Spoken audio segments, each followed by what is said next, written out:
ಈ cinema perfect example ಅನಿಸುತ್ತೆ. Content ಇದೆ, ಎಲ್ಲ ಇದೆ, ಬಟ್ ಆಡಿಯನ್ಸ್ ಕಡೆಯಿಂದ ಸಪೋರ್ಟ್ ಇಲ್ಲ. ಸೊ ಹಾಯ್ ಎಲ್ಲರಿಗೂ ನಮಸ್ಕಾರ. ನೀವು ನೋಡ್ತಾ ಇದ್ದೀರಾ ಫಿಲ್ಮಿ ಪಾಯಿಂಟ್. ನಾನು ನಿಮ್ಮ ಕಾರ್ತಿಕ್. ಈ ಸಿನಿಮಾದ ಬಗ್ಗೆ ಏನಕ್ಕೆ ಇಷ್ಟು ಲೇಟ್ ರಿವ್ಯೂ ಅಂತ ನೀವು ಅಂದ್ಕೊಂಡ್ರೆ, ನಂದು ಎಕ್ಸಾಮ್ಸ್ ಇತ್ತು. ಸೊ ನಿನ್ನೆ ಮುಗಿದು ಸೊ ನೋಡಿದಾಗ ಸ್ಕ್ರೀನಿಂಗ್ ಆಗ್ತಾಯಿತ್ತು ಇನ್ನೂ ಕೂಡ. ಸೊ ನೋಡ್ಕೊಂಡು ಬಂದೆ ಸೆಕೆಂಡ್ ಕೇಸ್ ಆಫ್ ಸೀತಾರಾಮ್. ಸಿನಿಮಾದ ಆನ್ಲೈನ್ ಸ್ಟೋರಿ ಏನಪ್ಪ ಅಂದರೆ, ಸಮ್ ಮಿಸ್ಟೀರಿಯಸ್ ಕೊಲೆಗಳು ನಡೀತಾ ಇರುತ್ತೆ, ಹಾಗೆ ಕಾಣೆ ಆಗ್ತಾ ಇರ್ತಾರೆ. ಯಾಕೆ ಒಂಥರ ವಿಚಿತ್ರವಾಗಿ ಕೊಲೆನೂ ಕೂಡ ಮಾಡ್ತಾ ಇರ್ತಾರೆ. ಯಾರು ಅನ್ನೋದನ್ನೇ ಕಂಡು ಹಿಡಿಯೋದನ್ನೇ ಈ ಸಿನಿಮಾ ಅಂತ ಹೇಳ್ಬೋದು. ಈ ಸಿನಿಮಾದ ನನಗೆ ಇಷ್ಟ ಆಗಿದ್ದು ಅಂದರೆ first half and second half and ಇಡೀ ಸಿನಿಮಾನೇ ಗುರು. ಸಿನಿಮಾ ತಗೊಂಡಿರೋ ಲೈನ್ಸ್, ಆ ಗ್ರಿಪ್ಪಿಂಗ್ನೆಸ್ ಇದೆಯಲ್ಲ, ನಂಗೆ ಸಖತ್ ಇಷ್ಟ ಆಯಿತು. ಯಾರ್ಯಾರ ಮೇಲೆ ಡೌಟ್ ಪಡಿಸ್ತಾರೆ, ಯಾರ್ಯಾರ ಮೇಲೆ ಅನುಮಾನ ಪಡಿಸ್ತಾರೆ ಅಂದರೆ, ನಿಜವಾಗ್ಲೂ ನಾವೇ ಏನೋ ನಾವು ಹುಡುಕ್ಬಿಟ್ವಿ ಅನ್ನೋ ರೇಂಜಿಗೆ ನಮಗೆ ಆಗ್ತಾಯಿತ್ತು. ಬಟ್ ಅಲ್ಲಿ ನೋಡಿದ್ರೆ ಬೇರೆ ಆಗಿರೋದು.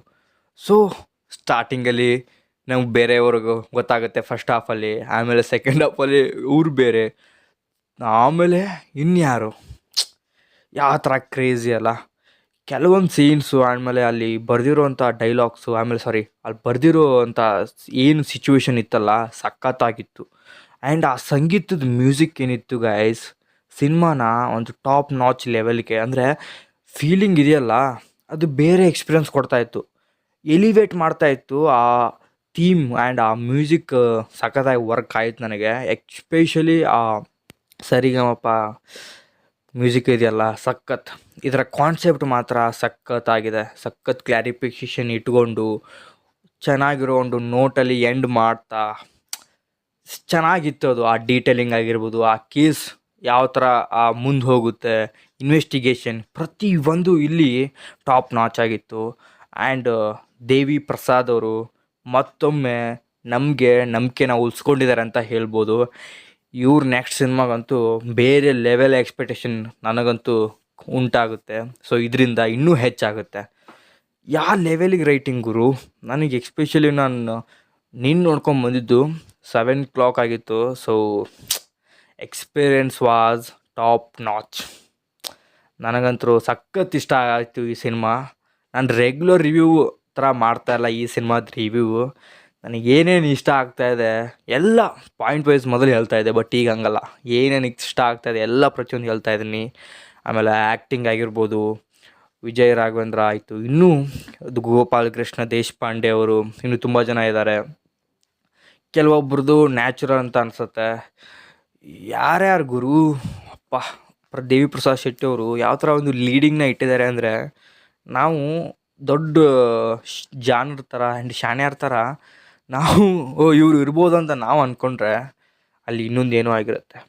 ಸೊ ಅದಕ್ಕೆ ಕೊಟ್ಟಂಥ ಕ್ಲಾರಿಫಿಕೇಷನ್, ಅದಕ್ಕೆ ಇಟ್ಟಂಥ ರೀಸನಿಂಗ್ ಇದೆಯಲ್ಲ, ನನಗಂತೂ ಸಖತ್ ಇಷ್ಟ ಆಯಿತು.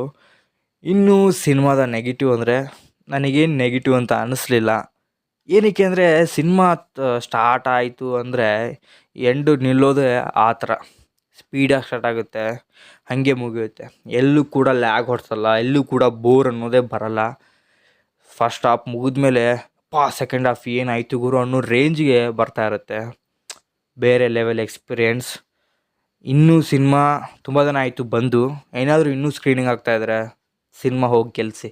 ಒಂದೇನು ಆಗ್ತಾಯಿತ್ತು ಅಂದರೆ, ನಾನು ಹಂಗೆ ಟ್ವಿಟರಲ್ಲಿ ಟ್ವೀಟ್ ನೋಡ್ತಾ ಇದ್ದೆ, ಕರ್ನಾಟಕದಂತ ತಮಿಳ್ನಾಡಲ್ಲಿ ಶೋಸ್ ಜಾಸ್ತಿ ಮಾಡ್ತಾಯಿದ್ದಾರೆ ಇನ್ನೂ ಕೂಡ, ಸೆಕೆಂಡ್ ಕೇಸ್ ಆಫ್ ಸೀತಾರಾಮ್ದು.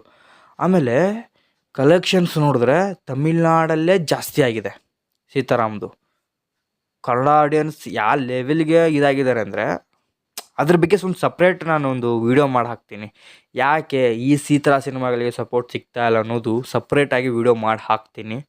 ಸೊ ಅದರಲ್ಲಿ ಕೂಡ ಇದನ್ನು ಒಂದು ಒನ್ ಆಫ್ ದ ಬೆಸ್ಟ್ ಅಂದರೆ ನಂಬರ್ 1 ಲಿಸ್ಟ್ಗಳಲ್ಲಿ ಈ ಎಕ್ಸಾಂಪಲ್ನ ಇಡ್ತೀನಿ. ಸೊ ಅದು ಕೂಡ ವೀಡಿಯೋ ಬರುತ್ತೆ.